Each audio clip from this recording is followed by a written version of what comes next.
শীতের তীব্রতা থেকে বাঁচতে নিনজা মাস্কে মুখ ঢেকে ফুটবল মাথার উপর শূন্যে ছুড়ে প্র্যাকটিসের একটি ছবি ইনস্টাগ্রামে পোস্ট করেছিলেন কাভান সুলিভান।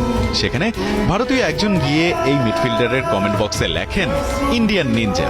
ব্যাস, রিপ্লাইতে গিয়ে বাংলাদেশের পতাকা পোস্ট করে কাভান বুঝিয়ে দেন শেকড়টা তার বাংলাদেশে। যে পোস্ট আর কমেন্টের কথা বলা হচ্ছে তা প্রায় বছর দেড়েক আগে। লাল সবুজের জার্সিতে হামজা সুমিত্রা খেলবেন তখনও আসেনি এমন কোন সিদ্ধান্ত। দেশের ফুটবলে হালের হাইপটাও তখন ছিল মিসিং। তবে সে সময়টাও যে সুলিভান ফ্যামিলির সবচেয়ে ট্যালেন্টেড ফুটবলারের হৃদয়ে উঠত বাংলাদেশের পতাকা, তার প্রতিফলনটাই যেন ছিল তার করা এ কমেন্টে। 15 বছর বয়সী কাভান সুলিভান খেলছেন MLS এর দল ফিলাডেলফিয়া ইউনিয়নে।